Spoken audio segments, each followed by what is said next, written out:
ડીસા તાલુકાના જાવલ ગામે 5 દિવસ અગાઉ ખેતરમાં સૂઈ રહેલા ખેડૂતની તીક્ષ્ણ હથિયારથી હત્યા થઈ હતી। ખેડૂત રાત્રે પોતાના ખેતરમાં સૂવા ગયા હતા। સવારે ખેતરમાંથી મૃતદેહ મળ્યો હતો। માથામાં, જમણા કાન, ગળા અને છાતી પર તીક્ષ્ણ હથિયારના ઘા મારવામાં આવ્યા હતા। ડીસા તાલુકાના જાવલ ગામના ગણેશભાઈ જેઠાભાઈ પટેલની હત્યા થઈ હતી। પોલીસે હત્યાના આરોપીને પકડવા માટે 7 જેટલી બનાવી હતી ટીમો। 200 જેટલા સીસીટીવી ફૂટેજ ચેક કરવામાં આવ્યા હતા। ડીસા રૂરલ પોલીસ અને એલસીબી પોલીસ દ્વારા તપાસ હાથ ધરાઈ હતી।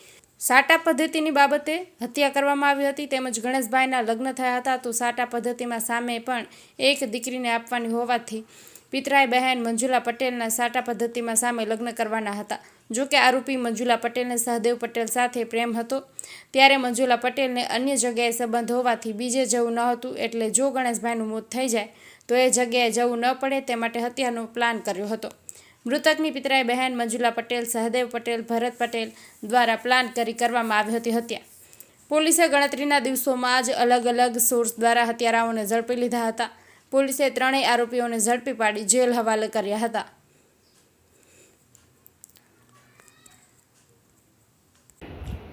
સાહેબ, ડીસામાં થયેલી હત્યાથી તો ભેદ ઉકેલાયો છે। કયા પ્રકારે હત્યાથી આખો ઘટનાક્રમ શું હતો ને કયા પ્રકારે ભેદ ઉકેલાયો?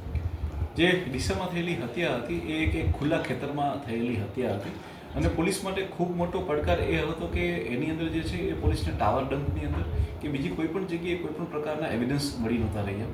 હું આપને જણાવવા માંગીશ કે અમારા પોલીસ માટે આ મર્ડર જે છે એક મોટી ગુથ્થી સમાન હતું। હું અભિનંદન દેવા માંગીશ કે લોકલ ટીમને કે જે લોકોએ અનેક પ્રકારથી ટેકનોલોજીમાં દ્રષ્ટિએ ખૂબ સારી રીતે વર્ક કરી। જ્યારે આરોપીનું ઇન્ટ્રોગેશન કરવામાં આવે છે ત્યારે જણાવે છે કે અલગ અલગ મૂવીઝ અને અલગ અલગ જે ક્રાઇમની સિરિયલો આવે છે તે જોઈને એ લોકોએ ખૂબ જ ઊંડાણપૂર્વકનું પ્લાનિંગ કર્યું હતું કે જેમાં એ લોકોએ છેલ્લા 15 થી 20 દિવસ દરમિયાન મોબાઈલનો કોઈ પણ પ્રકારનો ઉપયોગ નહીં કરવાનો ત્યાં સુધીની એ લોકો એક મોડસ ઓપરેન્ડી અપનાવેલી હતી। આ સિવાય એ લોકોએ પોતાના જૂના વોટ્સએપથી કે બીજા કોઈ માધ્યમથી સોશિયલ મીડિયા માધ્યમથી જે પણ વાર્તાલાપ કરેલો હતો એ તમામ વાર્તાલાપ અને ફોટોગ્રાફ્સને એ લોકોએ ડિલીટ સુદ્ધા કરી અને પોતાના મોબાઈલનો ફોર્મેટ સુદ્ધા મારેલો હતો જેથી કરીને પોલીસના હાથમાં કાંઈ ના આવે। પરંતુ છતાં પણ હું મારી ટીમને અભિનંદન દેવા માંગીશ કે એમણે તમામ પહેલુઓ ઉપર ખૂબ ઊંડાણપૂર્વક વર્ક કર્યું અને તમામ એવિડન્સ તો ગોતી જ કાઢી પરંતુ સાથે સાથે આ તમામ અપરાધીઓ દ્વારા જે સ્ટોરીઓ રચી અને પોલીસને 2 દિવસ સુધી ગુમરાહ કરવામાં આવી તે છતાં પણ પોલીસે તમામ સાચા આરોપીને ગોતી પાડ્યા છે। તેમના જે દ્વારા જે હથિયારનો ઉપયોગ કરવામાં આવ્યો તેને પણ પોલીસે ગોતી પાડ્યા છે। સાહેબ, હત્યાનું કારણ શું છે ને હત્યા કેવી રીતે કરાય? જે આ ડીસામાં જે થયેલી હત્યા છે તેની પાછળનું કારણ જે અમને પોલીસના ધ્યાનમાં આવ્યું છે તે ખૂબ જ એક શોકિંગ રીઝન છે।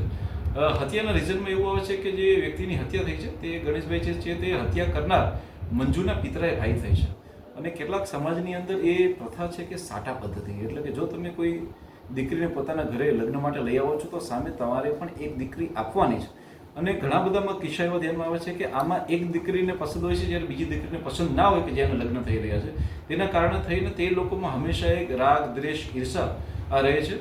તો આ જ વસ્તુ આની અંદર રહી હતી કે આ મંજુને જે જગ્યાએ સાટામાં જવાનું હતું તે પસંદ ન હતું એના માટે થઈ અને તેને જે છે ના જવું પડે એના માટે થઈને તેને પોતાના જ પિતરાઈ ભાઈનું પોતાના જ પ્રેમી સાથે મળી અને તેને મર્ડર કરેલું છે। સાહેબ, ખાસ કરીને આ જે મહિલા આરોપી છે તેઓની પણ એક હિસ્ટ્રી બહાર આવી છે કે 4 થી 5 જેટલા જે લગ્ન કરેલા છે અથવા તો જે પ્રકારે એમનો એક ગુનાહિત ઇતિહાસ પણ છે। જી, જે ગુનાહિત ઇતિહાસ છે તે તેના પ્રેમીનો છે જેનું નામ સહદેવભાઈ કરશનભાઈ પટેલ છે। તેની ઉપર 2014માં એક બીજો 307નો ગુનો નોંધાયેલો છે। તે સિવાય જે મહિલાઓ છે એમાં બી જોવામાં આવ્યું છે કે જે ગણેશભાઈ છે તેમના પત્ની જે છે તેમના જે આ ત્રીજા પત્ની હતા અને જે ત્રીજા પત્ની હતા તેના પણ એ 3 લગ્ન હતા। આ રીતે જોવા જઈએ તો દરેક વખતે લગ્નની અંદર જે છે એ મહિલાઓ એ સાટામાં જવું પડે અને સાટામાં જઈ અને 1, 2 નહીં પરંતુ 3 લગ્ન પતિના અને પત્નીના પણ થતા આની અંદર અમે લોકો જોયા છે। આની અંદર સાહેબ, અત્યારનો પોલીસને ક્લુ કેવી રીતે મળે? હું આપણે જણાવવા માંગીશ કે પોલીસ જે છે આની અંદર ખૂબ જ ઊંડાણપૂર્વક કાર્યવાહી કરી છે। પોલીસે એમના તમામ પહેલું પર કામ કર્યું છે અને આરોપીઓ ચાહે કે કેટલા બી હોશિયાર હોય પરંતુ એ હંમેશા કોઈને કોઈ જગ્યાએ એ પોતાની ક્યાંક ને ક્યાંક ભૂલ કરી જતા હોય છે પરંતુ દિવસે દિવસે પોલીસ માટે વર્ક થોડું કઠિન થતું જાય છે। આ લોકો દ્રશ્યમ જેવા મૂવી અને ક્રાઇમ પેટ્રોલ જેવી સિરિયલ જોઈ અને આરોપીઓ જે છે એ દિવસે ને દિવસે વધારે ને વધારે ધ્યાન રાખતા થયા છે પરંતુ અમે પોલીસ પણ દરેક રીતે એમનાથી એક કદમ આગળ રહીએ છીએ અને આ લોકો ગમે એટલું કરે છે મર્ડર જેવા ગંભીર ગુનાની અંદર પોલીસ મહેનત કરી અને તેનો ઉકેલ ગોતી આપે છે। ઓકે।